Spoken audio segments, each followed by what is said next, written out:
are following two major stories this week. One is jobs. This week, deals involving more than 1,000 jobs were announced, one from an international company. Indiana Secretary of Commerce Jim Schellinger is here to detail what's behind the more than $370 million in investment. Plus, Pacers Sports and Entertainment has reached an agreement with the Capital Improvement Board that not only keeps Indiana's two professional basketball teams here for the long term, but could lead to major developments at Bankers Life Fieldhouse. Leadership from the Pacers and Capital Improvement Board here to explain what it means for the city and state. Also, to celebrate Earth Day, why not head to one of Indiana's state parks and enjoy Mother Nature, as well as some delicious food. In this month's Trendiana segment, we'll show you a few tasty options. Details on those stories and much more ahead on this edition of Inside Indiana Business. Stand by for top of show with music full.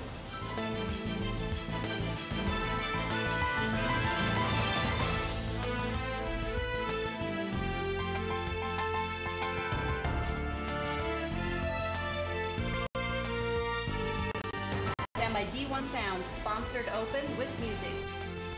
Stand by camera 3 with Gary. We're out in 5, 4, 3, 2, dissolve, cue Gary. Hello and welcome to Inside Indiana Business. I'm Gary Dick. Major news this week as Indiana lands more than 1,000 jobs, including North America's largest plant-based protein operation in Shelby County. Plus, Pacers Sports and Entertainment, the Capital Improvement Board reaching a new agreement that keeps the Pacers and Indiana Fever in Indiana for the long term, also allowing for potential significant upgrades to Bankers Life Fieldhouse. We'll have more on that in a few minutes. But we begin with the three major job announcements. Canada-based Greenleaf Foods is investing more than $310 million in a new state-of-the-art production facility in Shelbyville with plans to create up to 460 jobs.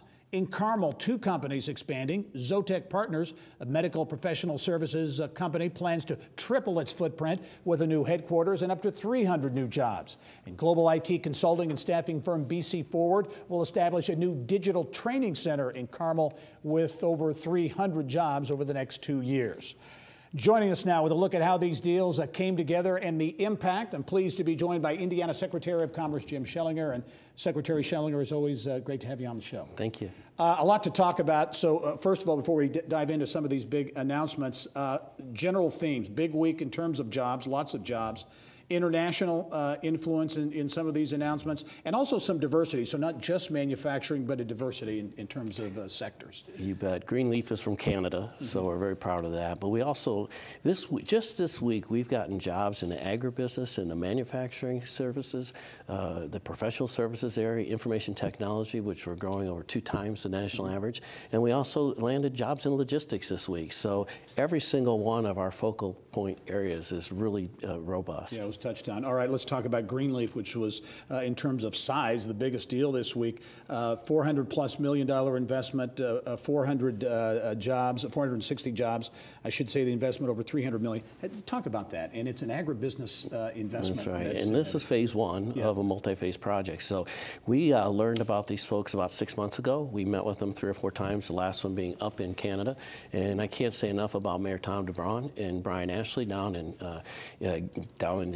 Shelbyville, how they came together to recruit this group with the state. And the beautiful thing about this, Gary, I tell everybody I get the best job in Indiana. Maybe not the most important, but the best. I get to tell our story. And all these successes that we're having, these are not just accidents. This has all been premeditated. It was planned. There was a strategy put in place years ago, over a decade ago, and we're seeing the results of those strategies today. Let's talk about Carmel, a corporate center that continues to grow. Zotec Partners, a health IT company. I remember when the company launched, had them on the show many years ago as a small little company. It's growing into something much more. They're going to hire 300 new people. They're going to invest up to $41 million in their company, $47 million, to build a new facility, 120,000 square foot headquarter next to their existing headquarter.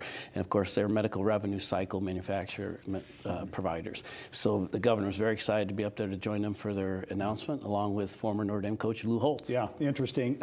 Justin Christian, a really dynamic entrepreneur, and BC Forward. announcing a big expansion again in Carmel, potentially 300 jobs there as well. Yeah, and this is a global IT company that is in consulting and in staffing, and that's what they do to assist as a consultant. 300 new jobs, again, $1 million investment. The IT growth that we have here, because of the fact that we're a great place to live, work, play, and stay, and we're very affordable, is what's helping us land a lot of the IT companies we're doing. As you look at forward focus areas going forward, 2019 seemingly off to a good start. As you look at key areas, I know defense and aerospace is one that you and others in the state are very excited about. Yeah, aerospace and defense is something that Indiana has assets second to none. If you look at all the different assets we have from a defense standpoint, and then you look at our defense contractors like Rolls-Royce, GE Aviation, Alcoa, BAE Systems, we've got a lot out there. And with our Guard and the assets we have in the National Guard, we are going to really focus on trying to increase that market in Indiana. Very quickly, Routes America, a huge conference coming to Indianapolis, big coup to get that early next year, yes, I believe. And you think that could lead to some big things? I know there's been a lot of talk about more nonstop international flights beyond the Indy to Paris route. Yeah, over 1,000 people coming in, 300 international airlines, 80 different airlines represented, all the route planners and 50 tourism authorities. They're all coming into the #1 airport, and then they're going to travel down to the #1 convention center in America and see our great first-class city here in Indianapolis. And that can do nothing but good for us with the route planners. These are the people that decide where to go on nonstop direct flights internationally and nationally. So we're very excited about that. That'll be February 3rd yep, through the 5th, 2020. Jim Schellinger, Indiana Secretary of Commerce, as always, thank you. Big news this week, and we look forward to having you on again. Thank you, Gary. All right. Well, also making headlines this week, Idea Week. It's an annual event that celebrates innovation, entrepreneurs, and the incubation of new ideas. It's in full swing at the University of Notre Dame and in South Bend and Elkhart. Last year, in the inaugural run, the event drew 18,000 to Michiana. A goal of Idea Week is really to introduce entrepreneurs, developers, makers, inventors, and investors to each other, and to highlight the economic growth and innovation at Notre Dame and also in the South Bend Elkhart region. Well, next, our other big story, the Capital Improvement Board and Indiana Pacers striking a huge deal that will keep the Pacers and the Fever long-term in Indianapolis and provide big upgrades. We'll give you a sneak peek at those potential upgrades to Bankers Life Fieldhouse. Pacer Sports and Entertainment President and CEO Rick Fuson, CIB President Melina Kennedy here with details.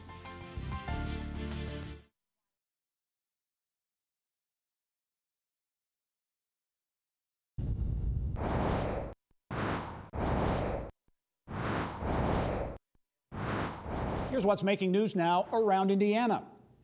Another for-profit college is closing. The International Business College will shut down its Fort Wayne campus.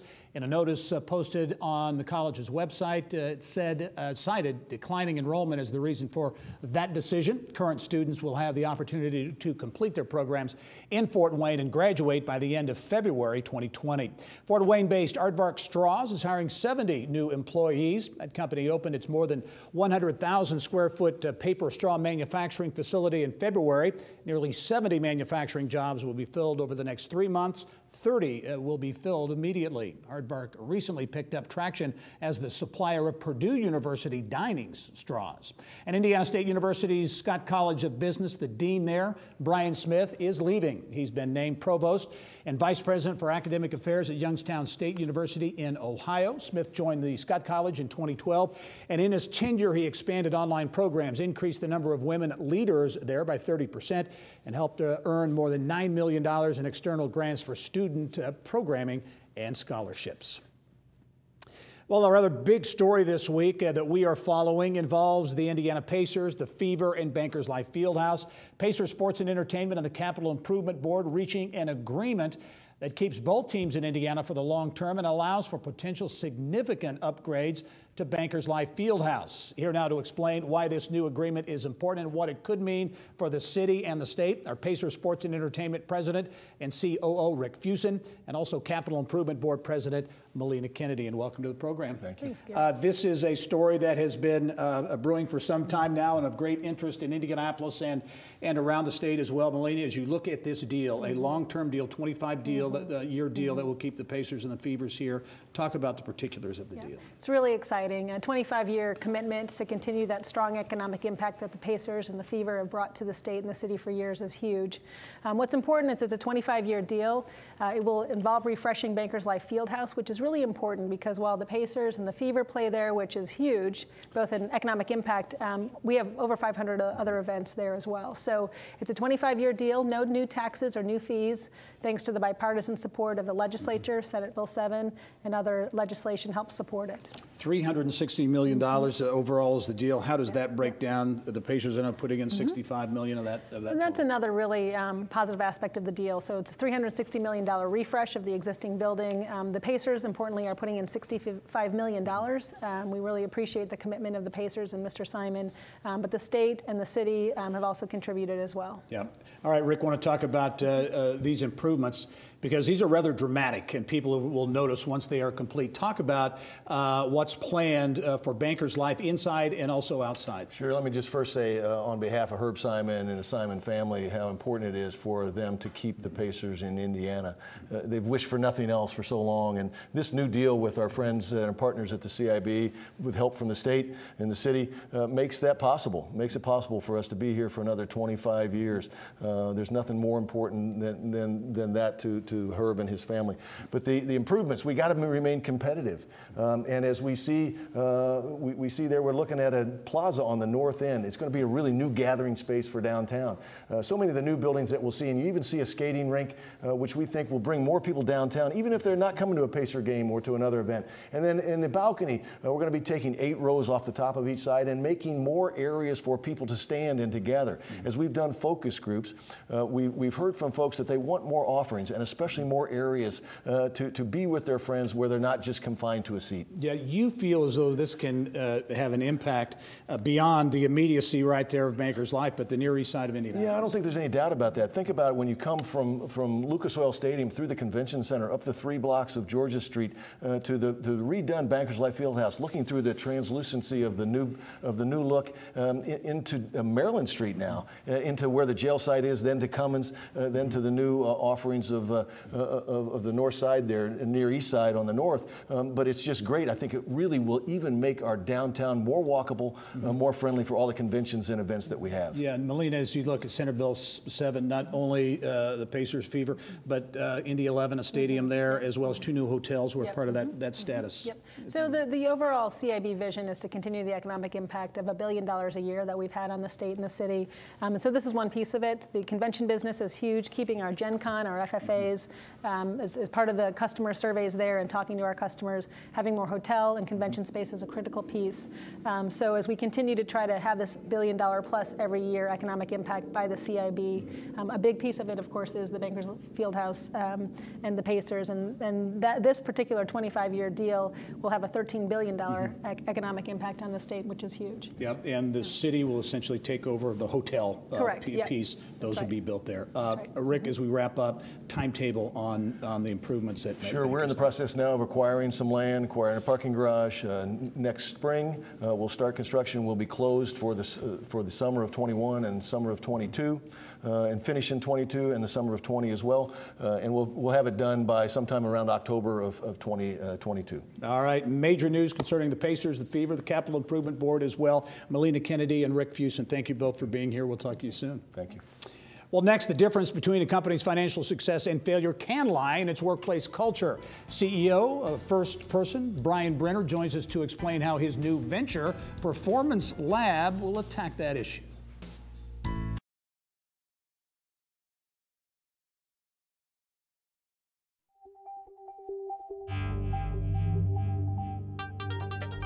It's time now to go inside innovation, brought to you by DMI, mobilizing enterprises for the connected world.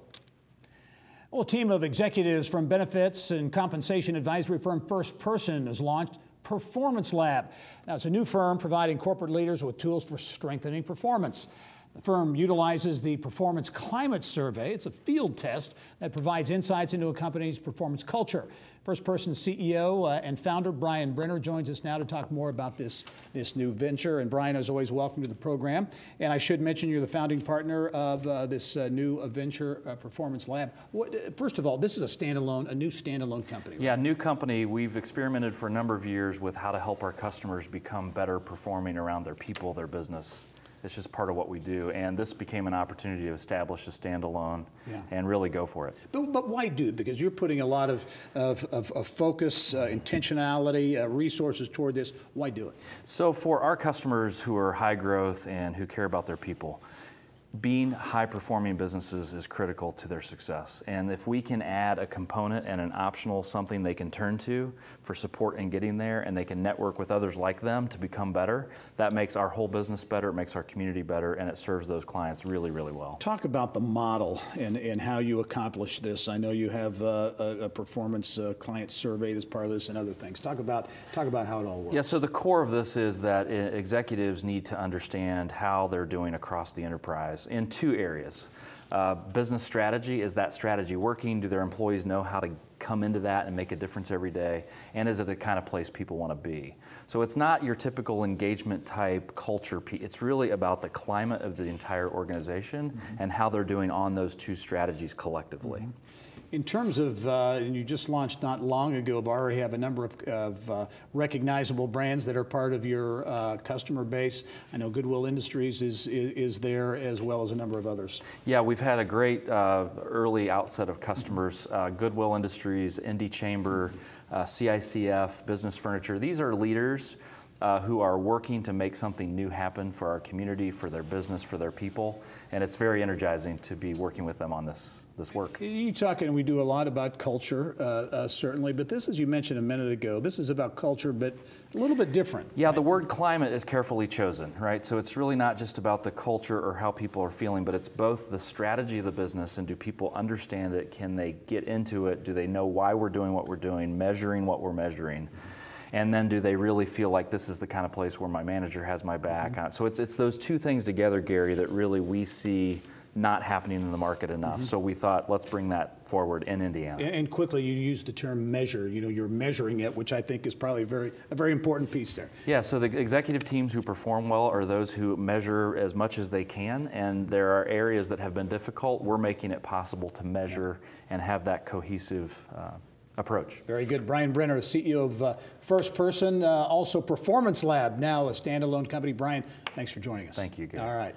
Well, here's what's on tap now in tech news, served up by Sun King. The IU Board of Trustees has approved $12 million in upgrades to the IU Bloomington Data Center. The university says the project will include enhancements to the overall reliability and backup capabilities of the data center's infrastructure. The center provides space and infrastructure for computing technology on all IU campuses. Muncie-based Accutech Systems has announced plans to invest more than $5.5 million in a new headquarters, nearly double its Delaware County workforce by 2023. The wealth management software company will acquire and redevelop a former Sears department store in downtown Muncie. Accutech plans to have at least 100 total workers in 5 years. And for Tech News 24/7, be sure to check out InsideIndianaBusiness.com. Coming up next, Earth Day right around the corner, so why not venture out to one of Indiana's great state parks to sample cuisine and some hidden gems. Yelp's Brittany Smith is here with a rundown in our Trendiana segment. There she is, the Inside Indiana Business Social Media Lounge, presented by the seasoned commercial bankers at Star Bank, getting to know you and your business.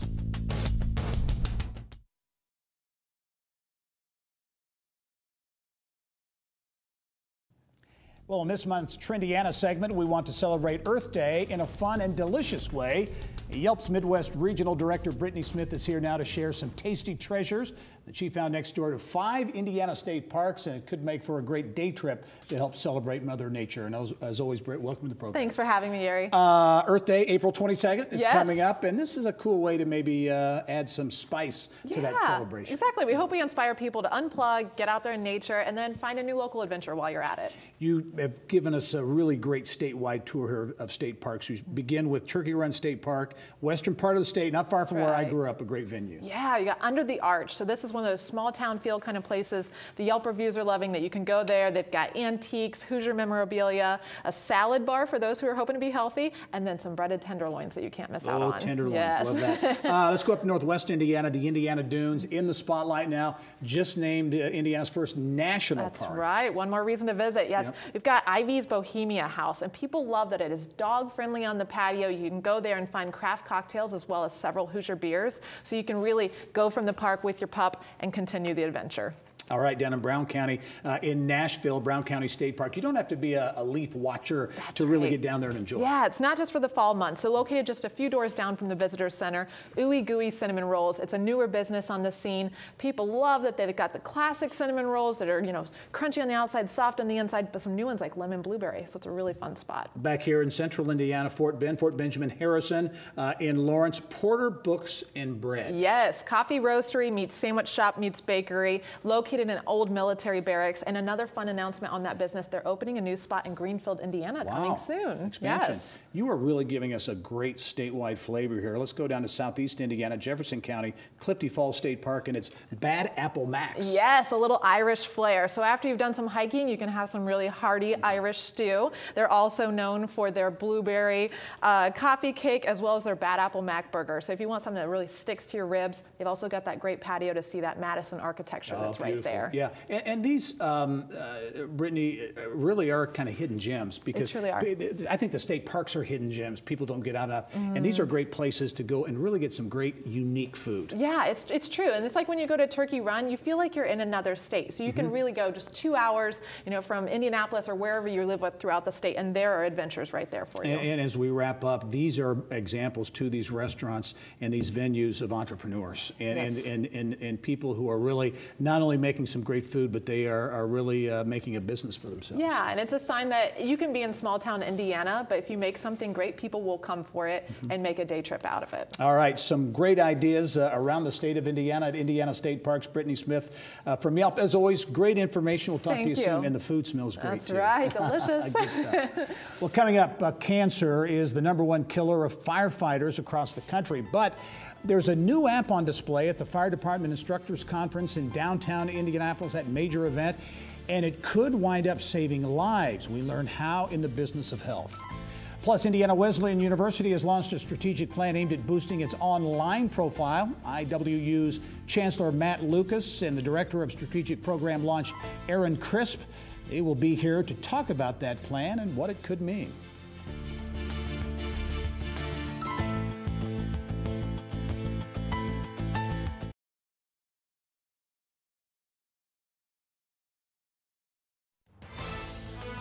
Stand by D1 Sound, sponsored open with music. Stand by camera 3 with Gary. We're out in 5, 4, 3, 2, dissolve, cue Gary. Well, thousands of firefighters descended upon downtown Indianapolis this week for the massive annual FDIC International Conference. And a Bloomington company is hopeful its new technology will help more of them track a dangerous job hazard. Business of Health reporter Kylie Valletta has details. Kylie. Thank you very much, Gary. Large national studies have confirmed firefighters face a higher cancer risk. And a study right here in Indiana showed that malignant cancers are the leading cause of death for Hoosier firefighters. Bloomington-based Envisage Technologies operates training and compliance software for first responders across the country. Last year, it acquired a cloud-based software called Exposure Tracker. The software, now celebrating 1 year, helps firefighters track their exposure to carcinogens on their smartphone or any web-connected device.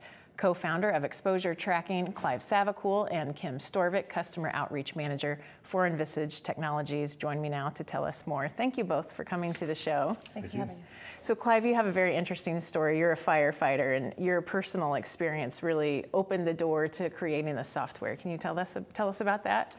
Yeah, so I've been in the fire service for over 20 years, and even though I've been very diligent about following best practices, wearing my gear, wearing my breathing apparatus, just over my career, I started getting exposures, essentially, that end up having effects on my lungs, and the ability to breathe around smoke just kind of really curtailed my ability to be in the field.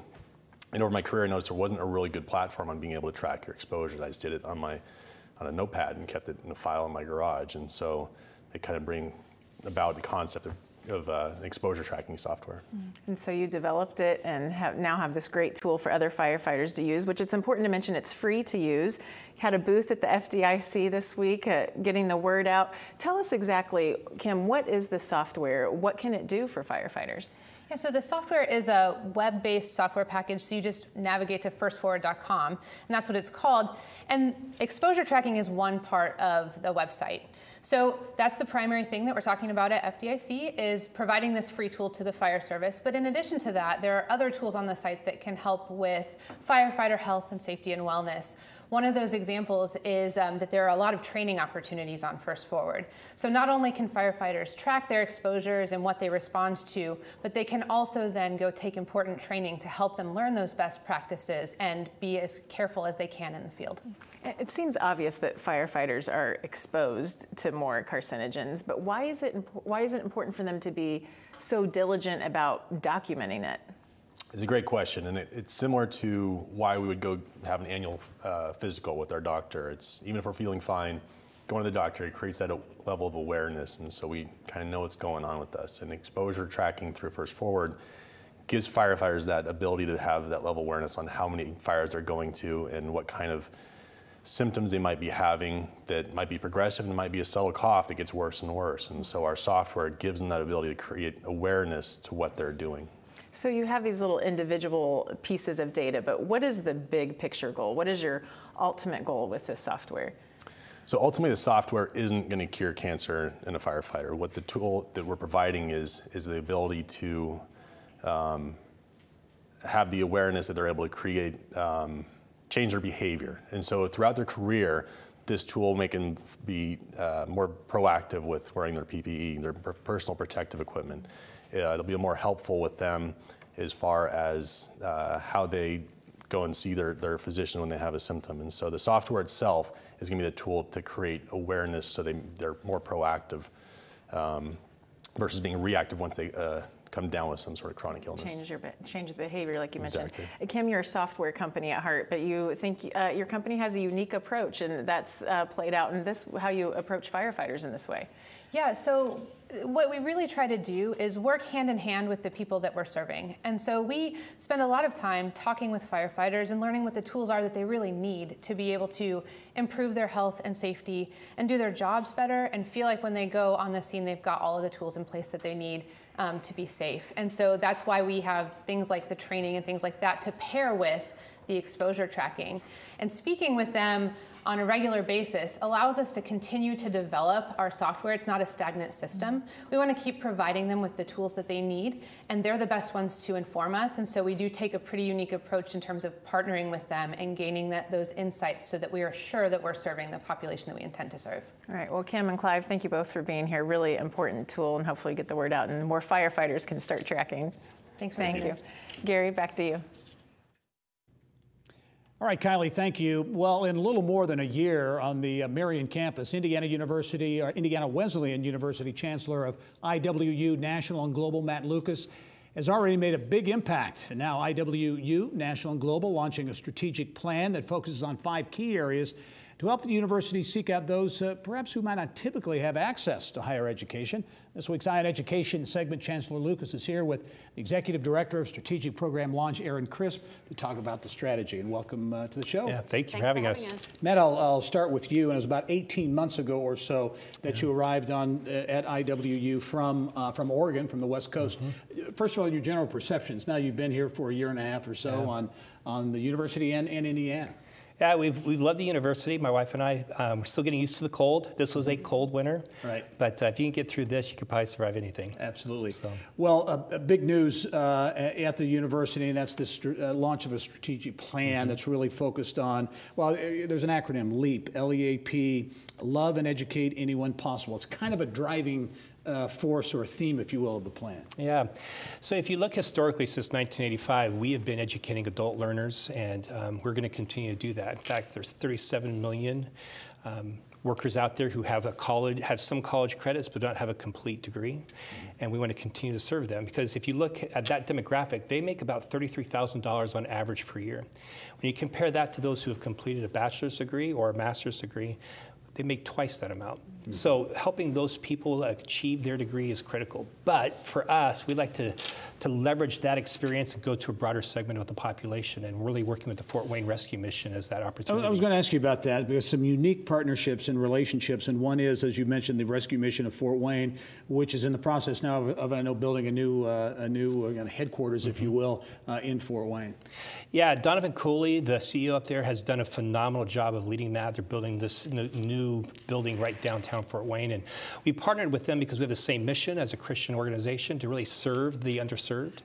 And what they're doing is putting this building downtown Fort Wayne so they can have greater access to that population. And so we'll be coming along and providing education once they've gone through the first couple of phases of the recovery, so that our educational programs will actually serve them to help them to restart their life. And so rather than just doing it online, the beauty of this program is we'll be able to do it on site at the Rescue Mission with them. Aaron, talk about some of the other programs I know you'll be launching a little bit later this year. That's, again, part of this kind of strategic vision, if you will. Sure. So our strategic program launch team was formed as a part of this plan, and part of what we've been doing is collecting ideas from across the organization. We really believe that great ideas can come from anywhere. And some of those ideas have started to come to fruition, and we've really been able to make our process for launching new programs much more efficient.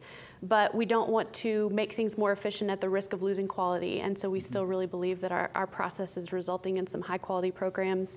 Some of those programs we're launching this fall. We have an occupational therapy assistant program that's launching from our Greenwood campus, face-to-face, using state-of-the-art technology, a simulation lab where students get hands-on practice with a 3D simulation of a cadaver.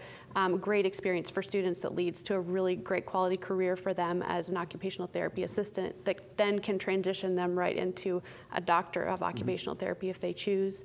We're launching our first self-paced Bachelor's of Science in Management competency-based education program this fall as well, which helps learners leverage experience that they've already had in their careers as adult learners. Yeah, and as we wrap up, Matt, I assume a lot of people talk in education about alignment, about aligning, what schools like IWU are teaching and giving to students with the needs of the business community. I'm sure that's an important part of this. Yes, it is, and we're continuing to have those conversations with business leaders to see what they need to make sure that our degrees, we can reverse engineer our degrees to serve their needs. All right, a lot going on at IWU, including a new football team. Yes, we're excited about that. Yeah, we had a great good. season. Yeah, that's good. Look forward to next season as well. Matt Lucas and Aaron Crisp, thank you both very much. We'll continue to follow the story. Hey, thank you. All right. And a reminder, all of our Eye on Education segments can be found at InsideIndianaBusiness.com. And if you have a story idea, please send it to lead producer Tara Twig at twig@growindiana.net. Also making headlines this week, Indianapolis-based Scotty's Brewhouse will close its 96th Street location this weekend. The company says the location near Keystone Avenue has struggled with declining sales. Scotty's Brewhouse filed for Chapter 11 bankruptcy protection in December. Also late in the week, Scotty's announced a closing of the Southport location too.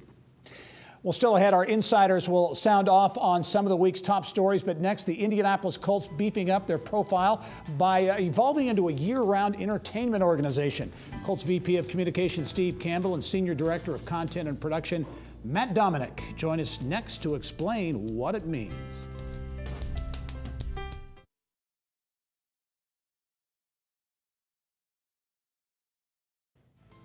Well, as the Indianapolis Colts prepare for the upcoming NFL Draft, the team has launched Colts Productions. It's an effort to give fans as much of an inside look at the draft process as possible.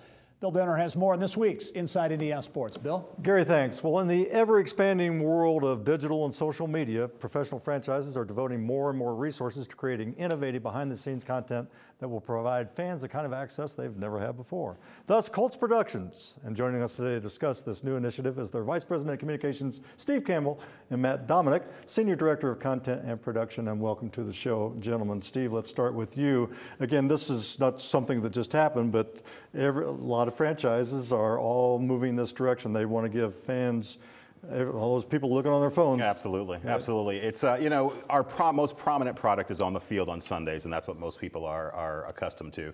But as you said, fans want entertainment year-round, 24/7, 365. And so the Colts, like the Pacers and like other organizations across the country, are really starting to evolve into year-round entertainment companies. So this is an attempt to give the fans what they want, which is more entertainment, more access, and quite frankly, unprecedented access to the team behind the scenes. So you brought this young fellow, Matt Dominic, on board previously with the Blackhawks and the Cubs up in Chicago, doing these kinds of things. Yes, so I started my career with the Blackhawks and then was there for 3 championships. Went over to the Cubs and they won their championship in 2016, and now I'm here at the Colts and doing, behind the scenes access and filming things that I've never even dreamt I've even filmed before.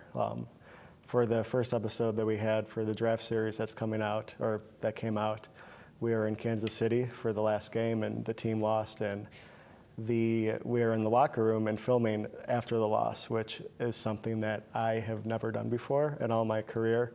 But that's something that Frank Reich and Chris Ballard were okay with and wanted us to be there for, to get those moments. And that's the kind of access that we're giving fans and stuff that I've never filmed before. Yeah, Steve, you mentioned the fact that Chris and Coach Reich have really been open to this, and again, it's a paranoid world sometimes in professional and college sports, but they're open. Absolutely. Well, first of all, the Irsay family, they gave us the tools that the organization needed to really put their best foot forward when it comes to content and production. So they've been fully behind us, and then as Matt said, Chris Ballard and Frank Reich have been very different than a lot of coaches around the country, and are allowing this access even to their most vulnerable moments. And so that's what fans want to see. And so we want to, as I said, we want to give fans what they want. You said on Matt, on draft night, you're going to be in the draft room. That's pretty cool. That's correct. This is my first season in the NFL, and to be in the draft room, that's something that is unprecedented. Usually teams are allowed in after the pick's made, and you can get the phone call. But right now, the plan is to be there, to be in the room as they're drafting, as it happens. And that, of course, will be in the last episode, episode 5, that comes out in May. Steve, talk about the draft upcoming, I think it's April 25th to 27th. 25th, based out of Nashville, Tennessee. Correct. But you're going to involve the Muncie Flyers. For people who don't know, who were the Muncie Flyers? This is sort of unbelievable to a lot of people, but one of the original NFL franchises in 1920 was in Muncie, the Muncie Flyers. And they didn't last very long, and a lot of teams back then didn't last very long, but one of the original NFL cities is in Muncie. And this upcoming season is the 100th season of the NFL, and so we're going to be reaching out to them all year long, but we're going to make one of our draft picks from Muncie to honor that history, that history of pro football in Indiana that very few people know about. That is very, very cool. Okay, real quickly, Matt, if I want to access this stuff, where do I go? Any platform on social, Facebook, Twitter, Instagram, and then Colts.com, of course. All right, all Colts, all the time. All the time. Colts Productions. Thanks, Steve. Thanks, Matt. Great. Good luck in the draft. Let's do like we did last year. Gary, back to you. All right, Bill, thank you. Well, coming up, our insiders getting warmed up to sound off on hundreds of new jobs in Indiana, a big announcement regarding Bankers Life Fieldhouse, and an important development on plans for 2 big hotels as well. There they are in the Inside Indiana Business Social Media Lounge, presented by the seasoned commercial bankers at Star Bank, getting to know you and your business.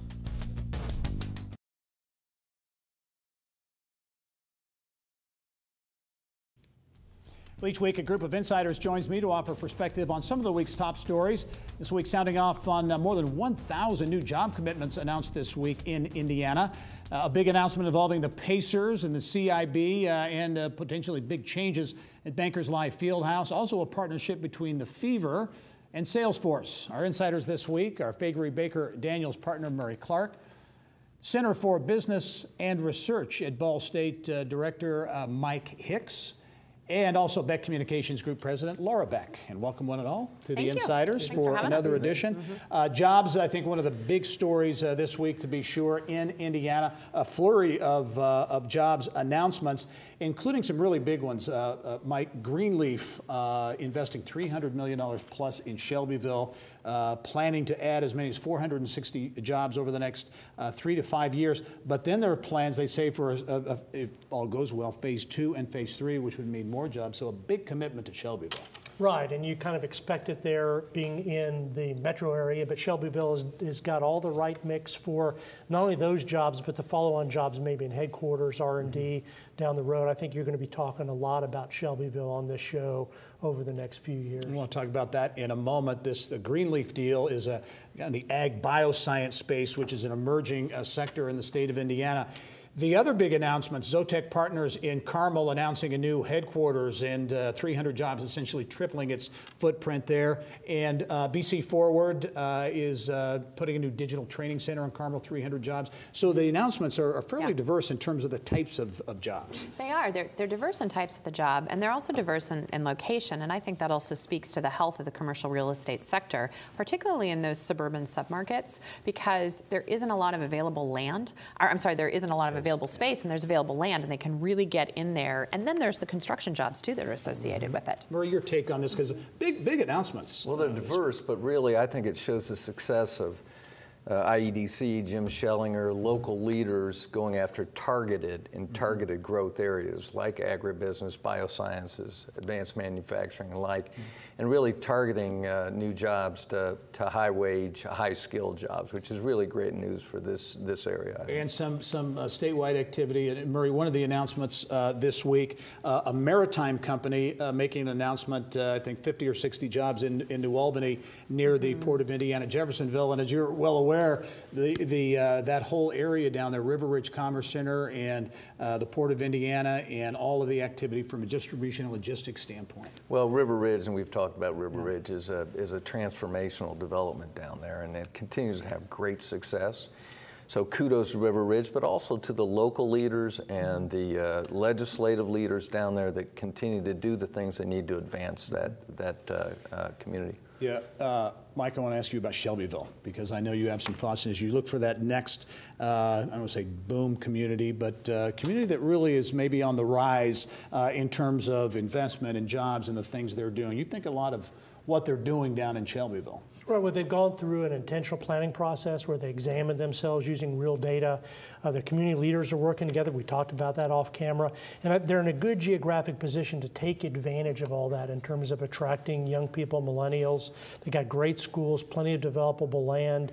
All the things are really ticking for that community to be a place on the rise over the next few years. We're late in a business cycle, and the fact that the jobs are coming to Indiana and looking for places like this. These are long-term commitments at a time. It's really difficult to be making a long-term commitment and be promising that type of job. So I think this is good news. Yeah.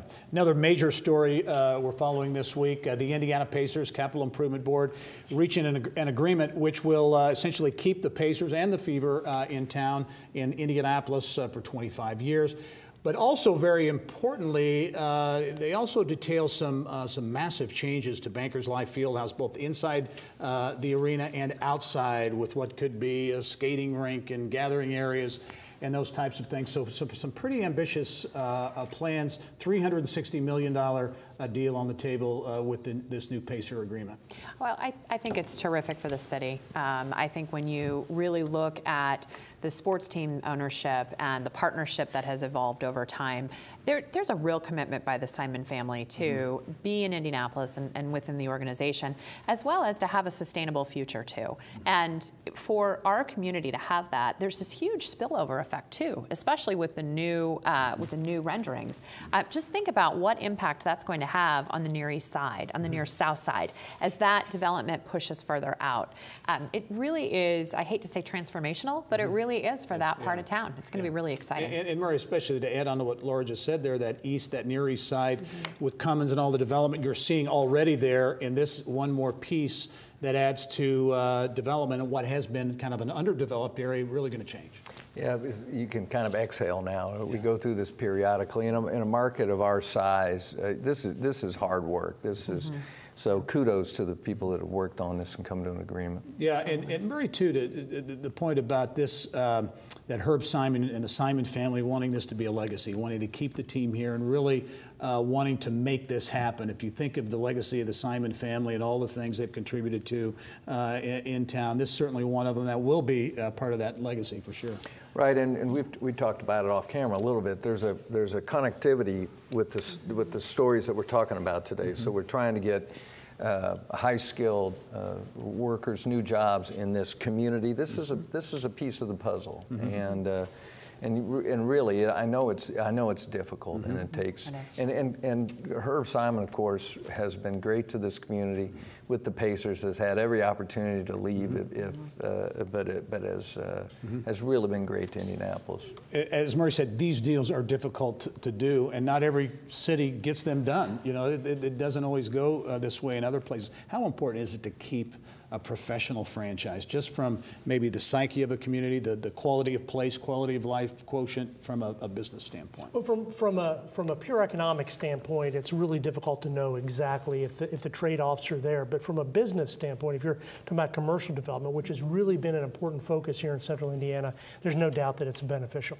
And so the jobs in Shelbyville, the jobs in Carmel, the general growth that's happening in this urban place are connected to the other things we're talking about, the amenities. People are, you know, the people that you want to attract, they can live anywhere in the country. They can live in Austin, San Francisco, Boston.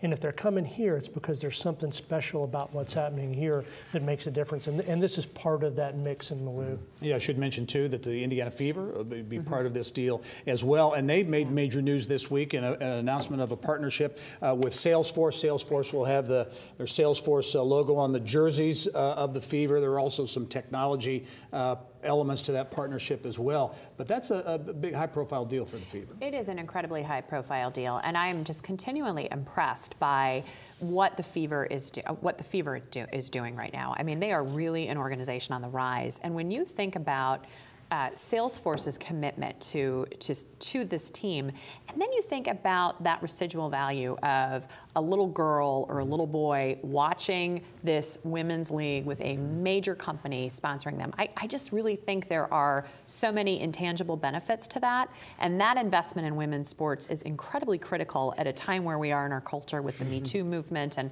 all of the different equal pay issues moving forward. It's really impactful, and I think it's going to have a long-term effect. Murray, back to you on talking about these types of things in terms of the Pacers deal and the 25-year agreement being difficult things to put together. What is it about Indianapolis as you look over the course of multiple decades? There have been a number of these moments, you know, to do deals or not do deals, and they always seem to get done. There's back and forth now in a couple of big hotels and a convention center expansion downtown that appears that it'll happen. What is it about Indianapolis that as a city kind of get things done at the end of the day? So on the sports front, this really started, 35 years ago, even before the Pan Am Games, right? So we started with this culture of trying to figure out how we could get things done. And then it's been the collaborative, can-do environment here and character of Indianapolis and its leaders. And there's many examples of that, you know, GYPSI, Greater Indianapolis Progress Committee, which is a nonpartisan entity. It was started in the 60s to try to move the city forward. Yeah. A culture of bipartisan or nonpartisan public-private cooperation and collaboration that I think has really led to this. Yeah. As we end up, we're running out of time. Pacers, Celtics. Anybody with a prediction? Go Pacers. I'm okay. just going with the Pacers. I'm going with the Murray? Pacers. We'll take that 4-0. I like it. Okay, Mike, you predicted Notre Dame or Ball State over Notre Dame, and you almost got it. Right. I'm not. It's risky predicting against the Irishman, but I'm going to do it today. Okay. So. All right, we'll come back. We'll revisit that here in a couple of weeks. Mike Hicks, Laura Beck, Murray Clark, thanks very much, and we'll be right back after this.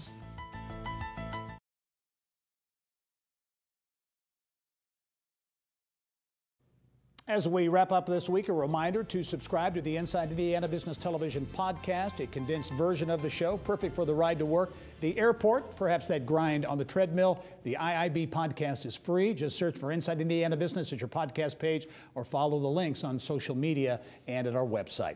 Coming up next week, Checkpoint celebrating its 20th annual Mira Awards. 82% of this year's selection founded in the last 10 years. Checkpoint CEO Mike Langelier will be in studio. Thanks for joining us this week. I'm Gary Dick. Go out and make it a successful week.